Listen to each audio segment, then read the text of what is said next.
बिस्मिल्लाहिर्रहमानिर्रहीम। अस्सलाम वालेकुम। Today our topic is mechanism of respiration. तो प्रीवियस लेक्चर में हम लोगों ने डिटेल से रिस्पायरेशन को डिस्कस कर लिया था। आज हमें देखना है कि रिस्पायरेशन का मैकेनिज़्म कैसे होता है, वो प्रोसेस कैसे होता है। तो रिस्पायरेशन में हमने बात की थी कि रिस्पायरेशन में ग्लूकोज की ब्रेकडाउन होती है by the utilisation of oxygen, और उसके रिजल्ट में carbon dioxide, water and energy release होती है। बिकॉज जब भी बॉन्ड ब्रेक होता है तो उसके रिजल्ट में एनर्जी रिलीज़ होती है। तो अगर हम रिस्पायरेशन के मैकेनिज्म की प्रोसेस की बात करें तो ये एक सिंपल प्रोसेस नहीं है, बल्कि डिफरेंट सीरीज आती हैं, इसमें डिफरेंट स्टेजेस आती हैं जो कि कम्प्लेक्स होती हैं, और इसकी 3 मेन स्टेजेस होती हैं। अगर हम रिस्पायरेशन के प्रोसेस को डिटेल में डिस्कस करें तो हम एरोबिक रिस्पायरेशन में डिस्कस करते हैं। तो सबसे पहले अगर हम इसकी 3 स्टेजेस की बात करें, वो हैं first one is glycolysis, second one is Krebs cycle and third one is electron transport chain, ETC भी बोलते हैं। अगर हम ग्लाइकोलाइसिस की बात करें तो ग्लाइकोलाइसिस एरोबिक एंड एनाएरोबिक रिस्पायरेशन दोनों सूरतों में हो सकता है। क्रेब्स साइकिल की बात करें और इलेक्ट्रॉन ट्रांसपोर्ट चेन की बात करें तो इसमें किस में होंगे, ये होंगे एरोबिक रिस्पायरेशन में। तो सबसे पहले हम पहली स्टेज को डिस्कस कर लेते हैं, ग्लाइकोलाइसिस। तो glyco mean glucose, lysis mean breakdown. तो इस ग्लाइकोलाइसिस प्रोसेस में क्या होता है, ग्लूकोज की ब्रेकडाउन होती है और glucose molecule is broken into 2 molecule of pyruvic acid. तो इस प्रोसेस में क्या होता है, ग्लूकोज मॉलिक्यूल टूट रहा होता है into 2 molecule of pyruvic acid. ठीक है, अब ग्लूकोज क्या है, 6 कार्बन मॉलिक्यूल है, तो जब ये टूटेगा तो 2 मॉलिक्यूल बनेंगे 3 कार्बन के। ठीक है, तो डेट्स है, हम कहते हैं कि ग्लूकोज मॉलिक्यूल टूटेगा तो 2 मॉलिक्यूल बनेंगे पायरोवेरिक एसिड में।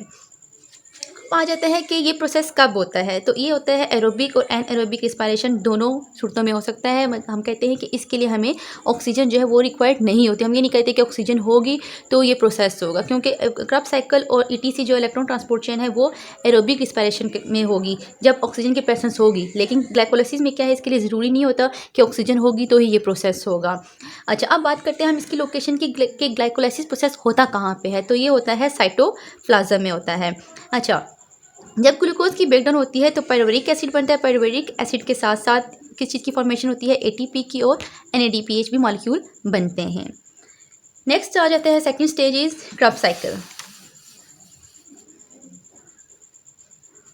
अच्छा, तो क्रेब्स साइकिल जब हम बात करते हैं तो क्रेब्स साइकिल, क्योंकि हमारे पास ग्लूकोज ब्रेक हो चुका था किसके अंदर, पायरुवेरिक एसिड के अंदर, तो क्रेब्स साइकिल में पायरुवेरिक एसिड डायरेक्टली इंटर नहीं होता, बल्कि वो सबसे पहले चेंज हो जाता है, कन्वर्ट हो जाता है इनटू एसिटाइल CoA। ठीक है, before entering the Krebs cycle pyruvic acid is change into acetyl CoA। क्योंकि pyruvic acid directly Krebs cycle में इंटर नहीं हो सकता, तो इसलिए इसको पहले कन्वर्ट होना पड़ता है एसिटाइल CoA में। अच्छा, फिर पायरुवेरिक एसिड क्रेब्स साइकिल के अंदर कम्प्लीटली ऑक्सीडाइज हो जाता है, और इसके रिजल्ट में क्या चीज़ बनती है, ATP बनती है, NADPH बनता है, और FADH2 भी फॉर्मेशन होती है। NADH stand for nicotine amide adenine dinucleotide hydrogen, और FADH फेलामिन एडिनिन डाइन्यूक्लियोटाइड हाइड्रोजन। अब फॉर्मेशन हो जाती है FADH2 की क्रेब्स साइकिल के अंदर, और इसकी यूटिलाइजेशन होती है इलेक्ट्रॉन ट्रांसपोर्ट चेन के अंदर। तो अब हम अगर बात करें कि इसकी लोकेशन की क्रेब्स साइकिल कहाँ पे होता है, तो ये होता है माइटोकॉन्ड्रिया में, जिसको हमने डिटेल में चैप्टर नंबर 4 के अंदर डिस्कस कर लिया था। क्रेब्स साइकिल को हम क्रेब्स साइकिल क्यों कहते हैं, क्योंकि एक ब्रिटिश बायोकेमिस्ट था सर हैंसन क्रेब, इसने क्रेब्स साइकिल को डिस्कवर किया था, और डेट्स है हम इसके नाम की बेस पे हमने क्रेब्स साइकिल का नाम क्रेब्स साइकिल रख दिया।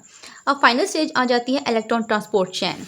तो इलेक्ट्रॉन ट्रांसपोर्ट चेन को हम इलेक्ट्रॉन ट्रांसपोर्ट चेन क्यों कहते हैं, क्योंकि इसमें क्या होते हैं, इलेक्ट्रॉन के ट्रांसफ़र होते हैं। डेट्स हम कहते हैं electron transport chain in the form of chain transfer होते हैं, इसलिए हम इसको कहते हैं इलेक्ट्रॉन ट्रांसपोर्ट चेन कहते हैं।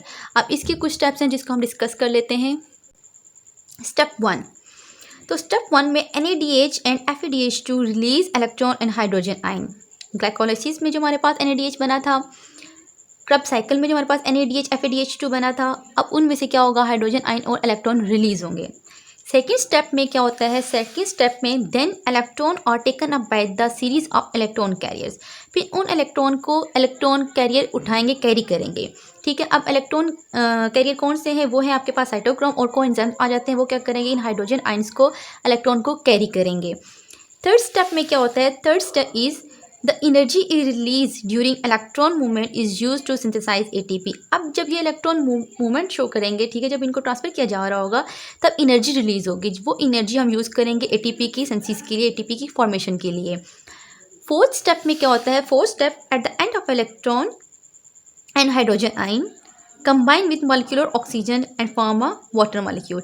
तब ये जो हाइड्रोजन आयन इन्होंने कैरी किए थे इलेक्ट्रॉन कैरियर ने और इलेक्ट्रॉन को, वो जब ऑक्सीजन के साथ मिलेंगे तो वो क्या बनाएंगे? वाटर मॉलिक्यूल बनाएंगे। अब हम डिस्कस कर लेते हैं इसकी समरी को। तो ये रही समरी कि ग्लूकोज की ब्रेकडाउन होती है इनटू पायरुवेरिक एसिड, 2 मॉलिक्यूल बनते हैं इसके, और इसके रिजल्ट में क्या होगा? एटीपी रिलीज होती है, साथ में NADH मॉलिक्यूल बनता है। फिर ये हो गया ग्लाइकोलाइसिस के अंदर। फिर पायरुवेरिक एसिड डायरेक्टली इंटर नहीं हो सकता क्रब साइकिल के अंदर, दैट्स वाई पायरुवेरिक एसिड कन्वर्ट होगा किसके अंदर? चेंज होगा एसिटाइल को ए में, ठीक है। और जब ये पायरुवेरिक एसिड या पायरुवेट चेंज होगा एसिटाइल को ए में, तब इसके रिजल्ट में कार्बन डाइऑक्साइड और NADH मॉलिक्यूल रिलीज होगा। फिर क्रब साइकिल जब होगा तो क्रब साइकिल में ये एसिटाइल को इंटर होगा, तो ये सारा सीरीज होंगे, स्टेप होंगे, साइकिल में चलेगा। तो इसके रिजल्ट में क्या होगा? NADH, FADH2, कार्बन डाइऑक्साइड का मॉलिक्यूल और ATP बनेगी, ठीक है। अब लास्ट आ जाता है ATC, ठीक है, ETC इलेक्ट्रॉन ट्रांसपोर्ट चेन में क्या होगा कि जो ये NADH, FADH2 जितने भी बने हैं मॉलिक्यूल, इनमें से जो हाइड्रोजन आयन आएगा वो इलेक्ट्रॉन कैरी करेंगे और फिर यहाँ पे वो आके ऑक्सीजन के साथ मिलेंगे। जब वो ऑक्सीजन के साथ मिलेंगे तो इसके रिजल्ट में क्या होगा? वाटर मॉलिक्यूल बनेगा और साथ में ATP भी रिलीज होगी। सो आपको आज का लेक्चर समझ आ गया होगा। दुआ में याद रखिएगा। अल्लाह हाफिज़।